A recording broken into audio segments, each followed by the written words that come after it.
Hello student, myself Saleh, teacher of Civil Engineering Public Tuition. I am going to explain today the chapter is force and laws of motion. Now, आज का topic जो metal का है, जैसा कि मैं आपको बता चुका हूँ, यूनिट टेस्ट के लिए चैप्टर का रिवीजन भी हो गया है और यूनिट सेकंड चैप्टर में आप अच्छे से तैयारी करेंगे। मैं आपको बता दूं, इस चैप्टर में थ्योरेटिकल और आपको ऑब्जेक्टिव क्वेश्चन आने कैसे आने ऑब्जेक्टिव क्वेश्चन में न्यूमेरिकल को सॉल्व करना है, जो भी आंसर आएगा तो राइट आंसर पे आपको क्लिक करना है, जो कि मैं आपको पहले ही वीडियो में समझा चुका हूँ। वैसे भी चैप्टर के जो पॉइंट टू पॉइंट है बहुत अच्छे से लर्न करेंगे, डेफिनेशन तो लर्न करेंगे, उस डेफिनेशन के पॉइंट्स भी आपको क्लियर होना चाहिए, क्योंकि जो ऑब्जेक्टिव क्वेश्चन होते हैं वो पॉइंट पर डिपेंड करते हैं पॉइंट। जैसे मैं आपको एग्जांपल देना चाहूंगा, एक हिंट देना चाहूंगा कि बल का मात्रक है, तो बल का जो मात्रक है वो न्यूटन है। क्या है? न्यूटन। एक और भी है, वो क्या? Kilogram metre per second square. तो जैसा कि इनमें से जो भी यूनिट होगी उस 4 ऑप्शन में आपको 3 ऑप्शन गलत होंगे और एक राइट होगा, तो उस राइट आंसर पे आप पॉइंट करेंगे जो आपको राइट यूनिट्स होंगे। तो आपको अच्छे से चैप्टर को लर्न करना है, क्योंकि जो ऑब्जेक्टिव क्वेश्चन है वो पॉइंट्स पे डिपेंड होंगे और अच्छे से लर्न होगा तो आप उन आंसर को अच्छे से सॉल्व कर सकते हैं। देन मैं आपको बताता हूँ कि 4 किलोग्राम की वस्तु पर 20 न्यूटन का बल लगाने से, कितने न्यूटन का? 20 न्यूटन का बल लगाने से 6 सेकंड में वस्तु कितनी दूर जाती है? तो आप समझ सकते हैं कि 4 किलोग्राम की वस्तु है, राइट? मैंने मान लिया एक हमारे पास रेक्टेंगुलर एक वस्तु ब्लॉक है, उसका वेट कितना है? 4 किलोग्राम।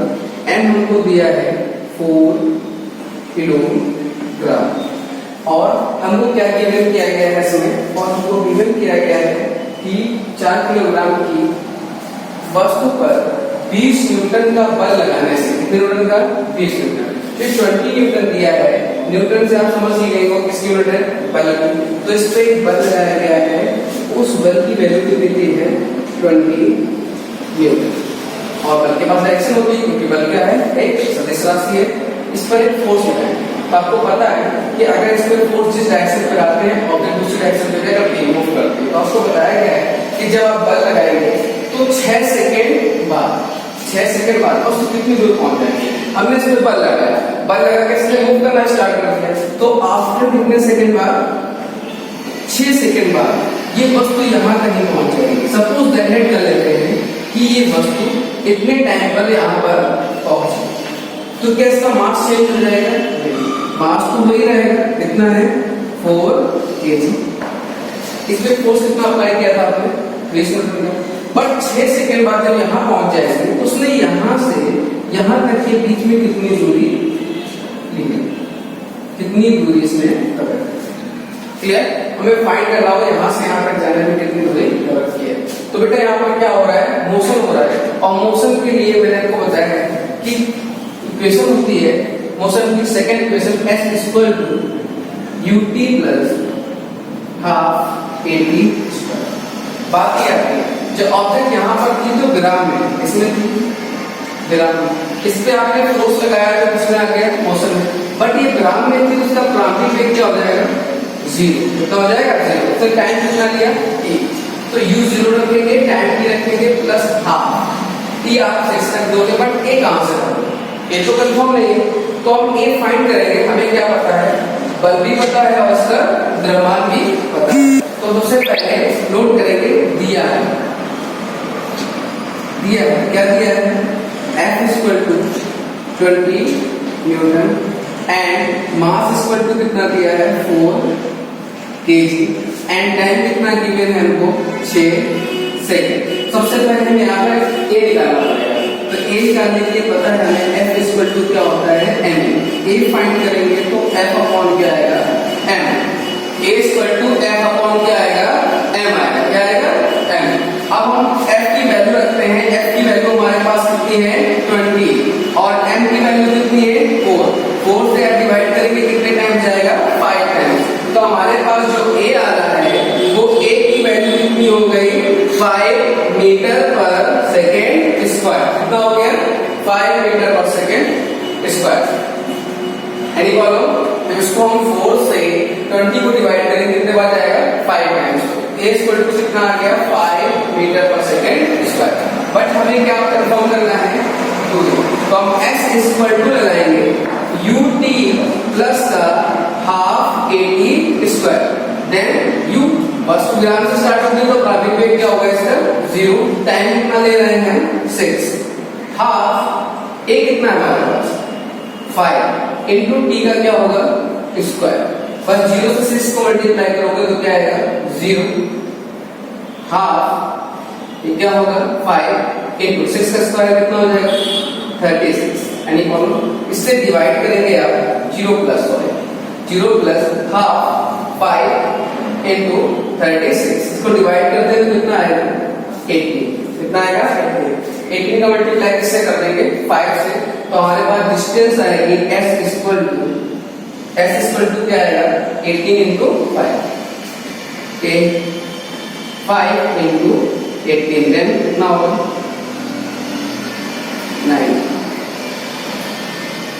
90, कितने डिस्टेंस कंफर्म है हमारे पास 90 मीटर, कितना आ गया बेटा 90 मीटर, कितना आया 90 मीटर। जैसा कि आप क्वेश्चन को पढ़ रहे हैं फिर से आप देख सकते हैं कि 4 किलोग्राम की एक वस्तु पर 20 न्यूटन का बल लगाने से, कितना बेटा 20 न्यूटन का बल लगाने से 6 सेकंड में वस्तु कितनी दूर जाती है, कितनी दूर जाती है, तो इसके लिए आप कंफर्म कर सकते हैं कि 6 सेकंड में वो कितनी दूर जाती है, तो इसको हम कंफर्म कर लेते हैं कि दिया है कि 4 किलोग्राम पर 20 न्यूटन का बल लगाने से F की वैल्यू जो दी है वो 20 न्यूटन दी है, M जो दिया है 4 किलोग्राम, तो आप जैसे ही F इक्वल टू ma लगाएंगे तो a से इक्वल F बाई m, तो F 20 हो गया, m 4 होगा, डिवाइड करेंगे कितना आएगा 5, तो a इक्वल टू जो मिल रहा है वो हमको मिल रहा है 5 मीटर पर सेकेंड स्क्वायर, जो लिखा हुआ है यहाँ पर 5 पर मीटर स्क्वायर, बट हमें फाइंड क्या करनी है डिस्टेंस, तो हमने फॉर्मूला क्या लगाया s equal to ut plus का half at square, s equal to u हमारे पास क्या है 0 बट y, क्वेश्चन तो दिया नहीं था, मैं आपको बताता हूँ कि इस क्वेश्चन नहीं दिया, लेकिन अपने IQ से जब ऑब्जेक्ट पे इसने फोर्स लगाया होगा तो इसके प्रारंभिक वेग क्या रहा होगा 0 रहा होगा, इसके बाद u हमारे पास 0 हो गया, t 6 है प्लस का हाफ, बट a हमें नहीं कंफर्म था तो हमने f और m लेकर के इस ऑब्जेक्ट का एक्सीलरेशन निकाल लिया, तो एक्सीलरेशन निकाल करके मींस त्वरण निकाल लिया, त्वरण की वैल्यू यहाँ रखोगे 36, 6 का स्क्वायर क्या होगा 36, इससे डिवाइड करोगे कितना आएगा 5 इंटू 18, तो जैसे ही आप 5 इंटू 18 से मल्टीप्लाई करेंगे तो हमारे पास कितना आएगा 90 मीटर, जो वस्तु 6 सेकंड में 20 न्यूटन का बल लगाओगे तो 6 सेकंड में कितना चला जाएगा वो 90 मीटर, क्लियर, वो 6 सेकंड में कितने मीटर जाएगा 90 मीटर, क्लियर हो गया, मैंने यहाँ से प्रूव किया कितना आया इक्वल टू 90 मीटर, तो बताया कि 20 न्यूटन का बल 4 किलोग्राम के ऑब्जेक्ट पे हम फोर्स लगाएंगे तो 6 सेकंड बाद कहाँ पहुंच जाएगी 90 मीटर पर, नोट कर लीजिए।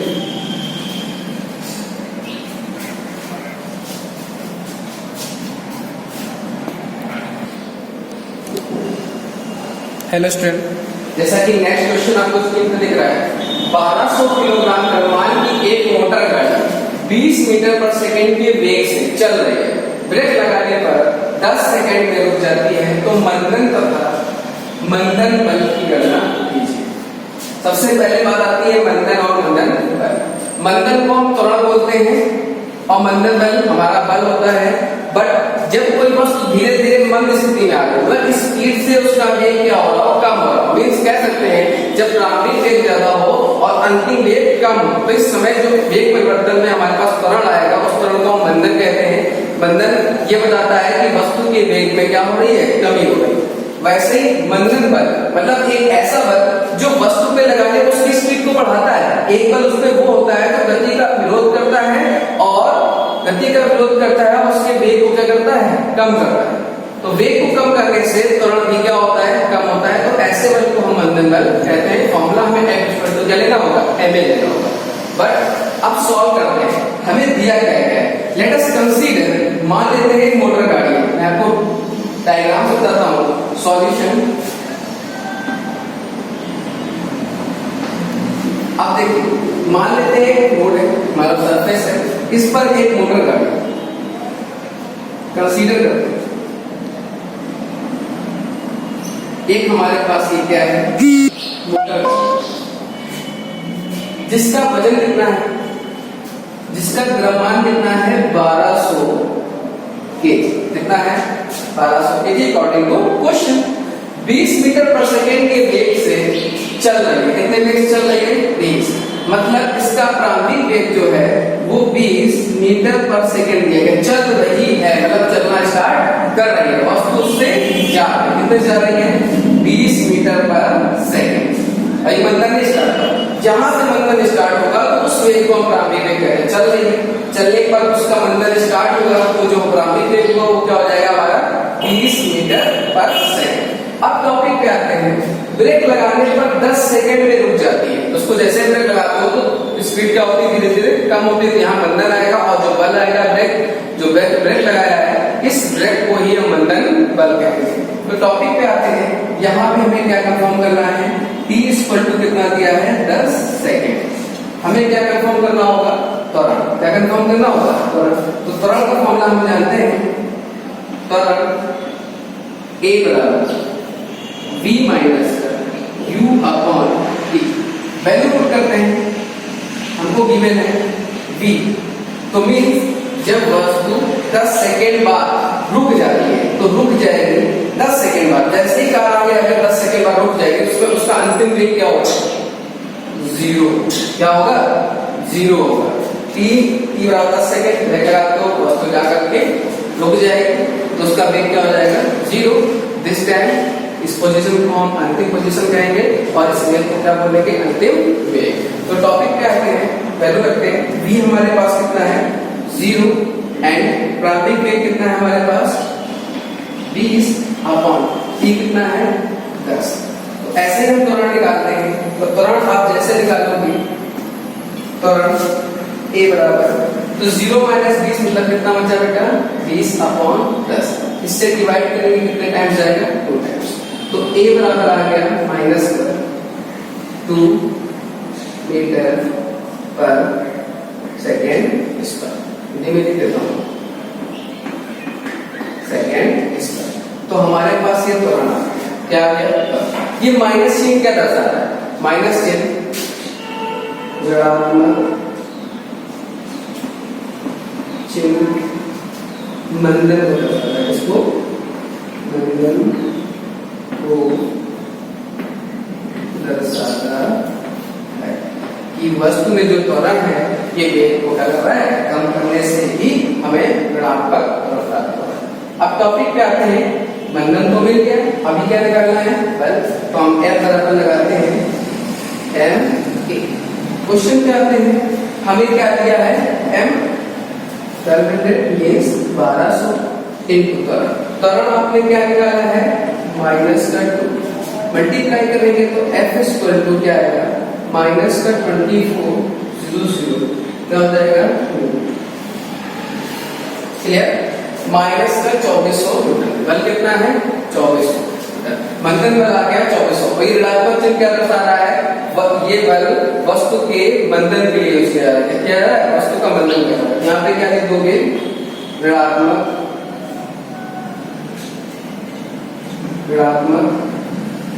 चिन्ह मोटर गाड़ी में मंथन